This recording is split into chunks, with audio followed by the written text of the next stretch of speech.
नमस्कार दोस्तों। इस समय जो इक्विटी मार्केट में या शेयर मार्केट में जो उथल-पुथल या भूचाल आया हुआ है, उससे आप हमारे सभी निवेशक काफ़ी चिंतित हैं।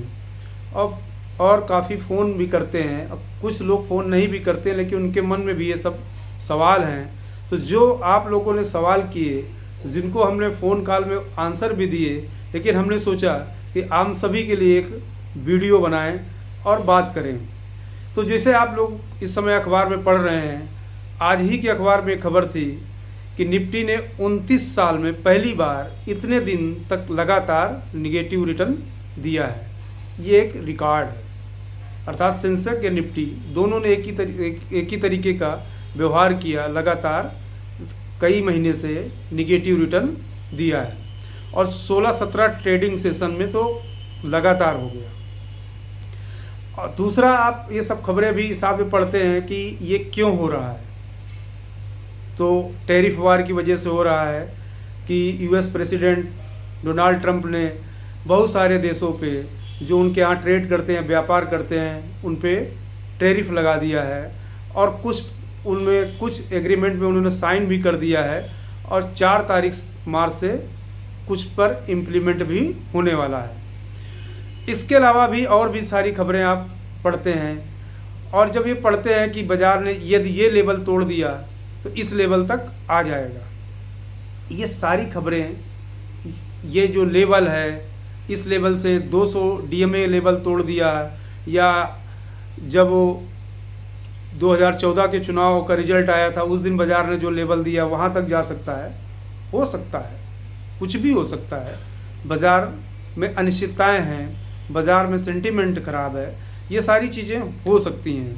तो ये सारी चीज़ें होंगी तो ये किसके लिए बात की जा रही है, ये समझने की ज़रूरत है।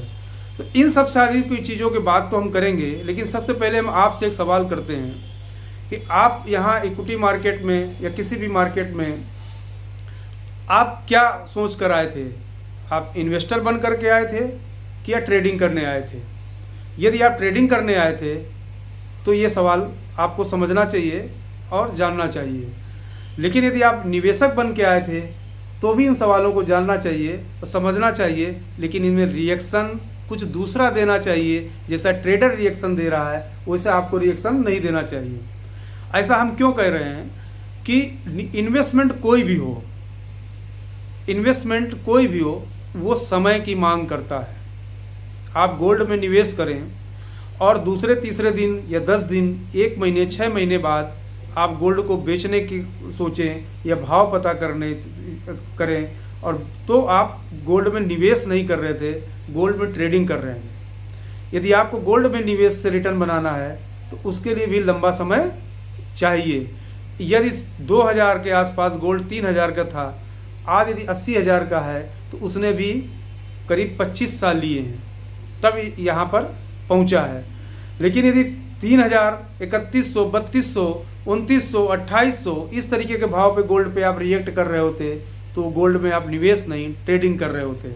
यही हाल ज़मीन में है कि आप ज़मीन खरीद करके अगले महीने या 2 महीने या 6 महीने में उसका भाव पता करके बेचने की कोशिश करते हैं। यदि करते हैं तो आप ट्रेडिंग कर रहे हैं कि आपने ज़मीन खरीदा और आप दूसरा ग्राहक ढूंढने लगे कि उसमें 1-2 लाख रुपये कुछ भी हमको प्लस मिल जाए, हम बेच दें।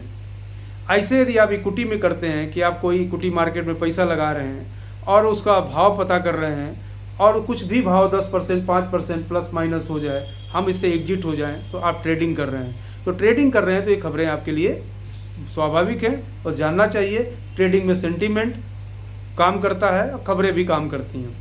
लेकिन यदि आप निवेश कर रहे हैं तो ये खबरें आपके लिए अवसर के रूप में हैं।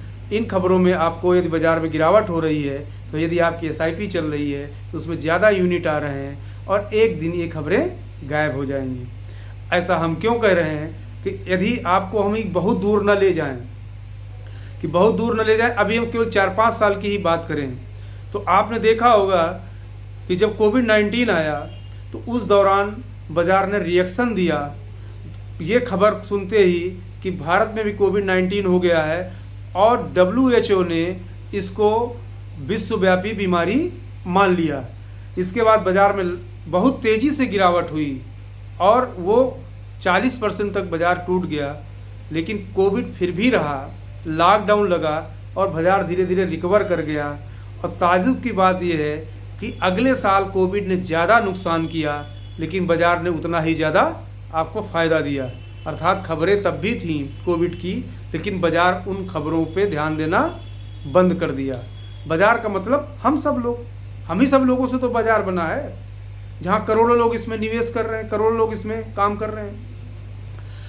अब दूसरी आप देखें, रूस यूक्रेन वार के दौरान, रूस यूक्रेन जब शुरू हुआ फरवरी में 2022 में, बाज़ार ने रिएक्शन देना शुरू किया और मई जून में काफ़ी तेज़ जब एक्सेलरेट किया युद्ध, तो बाज़ार ने बहुत तेज़ी से गिरावट दिखाई, क्योंकि बहुत ज़्यादा सैंक्शन लगे, ये सब खबरें आईं।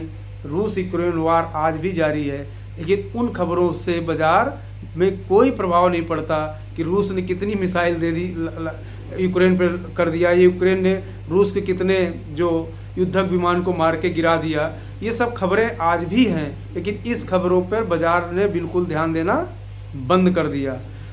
एक दो दिन का रिएक्शन आपने इजराइल और हमास के उसमें देखा होगा, लेकिन वो युद्ध चला, इस समय युद्ध विराम जरूर है, लेकिन उन खबरों को भी बाज़ार ने लेना बंद कर दिया। ठीक इसी तरीके जो आजकल खबरें आ रही हैं, ये खबरें हो सकता है बनी ही रहें, हमेशा कुछ न कुछ पॉलिटिकल या कूटनीतिक क्षेत्र में सब कुछ चीज़ें होती रहती हैं, ये होती रहेंगी, लेकिन ये बाज़ार रिएक्शन देना धीरे धीरे बंद कर देगा। जो रिएक्शन उसका होना है वो हो चुका है, जो थोड़ा बहुत बाकी होगा वो भी हो जाएगा, लेकिन बाज़ार आगे चलेगा क्यों?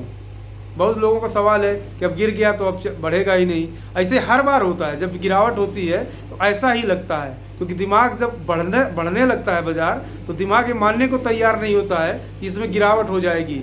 कितना गिर जाएगा, इस तरीके के सवाल, 2-4 दिन के लिए गिर जाएगा। फिर इसी तरीके से जब गिरावट होने लगती है तो फिर दिमाग या मन ये मानता नहीं कि कभी भी ये बढ़ेगा। ऐसा ही सोचते सोचते 100 का इंडेक्स आज भी इतना गिरने के बाद भी 73,000 है। तो ये बाज़ार का स्वभाव है कि ये खबरों को कुछ दिन तक लेता है, फिर उस तरीके की खबरों पर रिएक्शन देना बंद कर देता है। तो ज़रूरत इस बात की है कि बाज़ार में आप बने रहें, और भारत की जो इकोनॉमी है वो आज भी दुनिया में फास्टेस्ट ग्रोइंग इकोनॉमी है। आपने देखा होगा कि अभी जो जीडीपी के आंकड़े आए हैं तो 6.2 आए हैं। ठीक, आप दूसरे क्वार्टर के जो जीडीपी के आंकड़े देखें तो 5.4 थे। तो लगातार अपनी जीडीपी आंकड़े में फिर सुधार हो रहा है।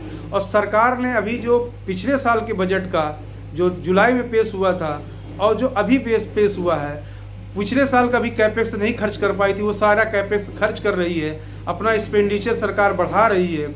और इस बजट का भी जो कैपेक्स है वो सरकार खर्च करेगी, बढ़ाएगी। तो धीरे धीरे इकोनॉमी में जो थोड़ी बहुत स्लो डाउन थी वो सब रिकवर हो जाएगी। तो भारत की जो ग्रोथ स्टोरी है आज भी इंटैक्ट है, और बाज़ार हमेशा ग्रोथ के साथ चलता है। तो यदि नॉमिनल जीडीपी 10-11-12% के आसपास यदि रहती है तो बाज़ार को भी इसके आसपास ही चलना होगा। बहुत दिन तक न वो आगे रह सकता है, न बहुत दिन तक वो पीछे रह सकता है। तो यदि आपको भारत में ग्रोथ स्टोरी कमज़ोर होती तभी बाज़ार में रिएक्शन आएगा। ये सारी जो खबरों का रिएक्शन है वो थोड़े दिन का है तो चला जाएगा। तो पहला में हमारा सवाल था आपसे, आज अपने मन से सवाल करिएगा कि यदि आप निवेशक हैं, आपके गोल यदि 2 साल, आगे 3 साल, 5 साल, 10 साल, 15 साल तो आगे के गोल हैं, तो आपको डरने की ज़रूरत नहीं है, आपको निवेश बढ़ाने की ज़रूरत है। ये जो खराब समय है बाज़ार का, यही आपके लिए अवसर ला रहा है। तो इसमें आपको सस्ते यूनिट मिलेंगे, ज़्यादा यूनिट एक्वायर कर सकते हैं, अपनी SIP को बढ़ाएं, टॉपअप करें, आगे बढ़ें और डटे रहें। आप लोग जैसे जानते हैं कि बाज़ार हो या समाज हो या जीवन हो, उन्हीं को पुरस्कृत करता है जिनमें साहस होता है, जिनमें धैर्य होता है, जो विपरीत परिस्थितियों में डटे रहते हैं, खड़े रहते हैं, चाहे जीवन में हो चाहे निवेश में हो।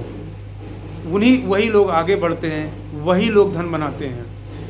तो आप किसी भी क्षेत्र में निवेश करें, ये आपकी चॉइस है, चाहे ज़मीन में करें, चाहे गोल्ड में करें, चाहे इक्विटी में। यदि निवेश करते हैं तो निवेश में टाइम देना सीखें और टाइम देना शुरू करें। बिना टाइम के वेल्थ नहीं बनता है।